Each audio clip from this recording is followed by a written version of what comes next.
Hello and welcome back to Bad Comic Review. Today we are looking at Icon issue 8, subtitled Brother from Another Planet? Now this issue picks up where we left off with Icon explaining to Raquel his origin story. They continue to make the cape a major part of the scene, which I don't like because it looks like he's flying around in the tarp you cover your pool with. But we get the story from Raquel's perspective as she's journaling, writing her book. She's 15 and pregnant, so she wants to be a writer real bad, and she's apparently going to keep the baby. So we hear from her perspective as she recounts Icon telling her his origin. He's Augustus Freeman IV, and he's not your typical, I'm quoting here, your typical rich conservative African American lawyer. So she recounts how she came up with the superhero idea and how he made the costumes, a brief overview of what they did previously, and then we have him escorting her to a secret floor panel which goes way down into a secret basement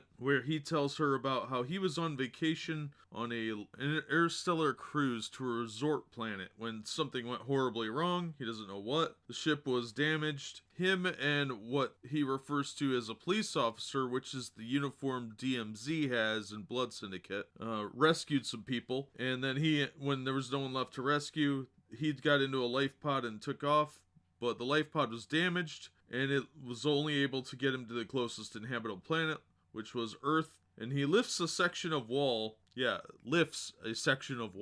and shows her his life pod, which actually looks pretty cool. But they had to sneak in a little dig where she says, "I think I just figured out how a black man could be a conservative Republican." And then it says, "You're from outer space." So that was a senseless backhand to conservative Republicans that might be reading this book. But otherwise, there was only one or two little racial things they decided to throw in that were really crude like that and unnecessary, and probably should have been left in the editing room to appeal to a wider audience. But otherwise, it was a good story about, we learn a little bit more about Icon, how he wants to go home, how his previous profession was as like a mediator. Then we find out Raquel's mom found out about her being pregnant because her idiot boyfriend Noble stopped by. And we learned that the belt that Raquel uses to fight crime is actually the seat belt from the life pod. There's probably some other aliens on the planet, but Augustus's experiences were growing up as a slave on a cotton plantation and then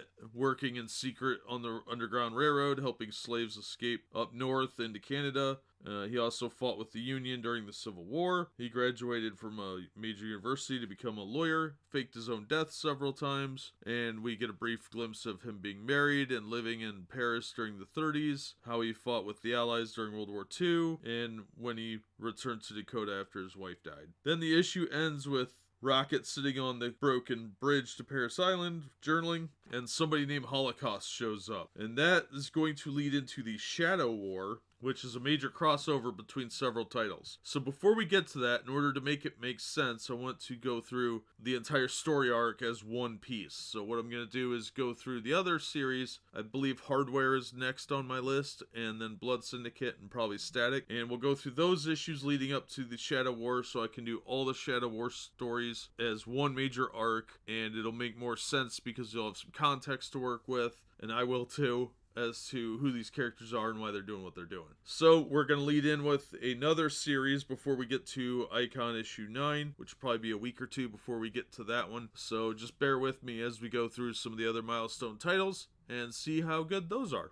But in the meantime, this one was a good issue. It's a great background issue on Icon. I thought it was really well done, minus a few racial digs or cheap shots at political parties, which were totally unnecessary. But otherwise, solid issue, pretty fun read, and that'll do it for this one. Oh, I do like the cover too, by the way. I thought that was pretty neat. Doesn't really happen like that, but it looks pretty cool. But that'll do it for this one. As always, thanks for listening, and hopefully we'll see you on the next episode.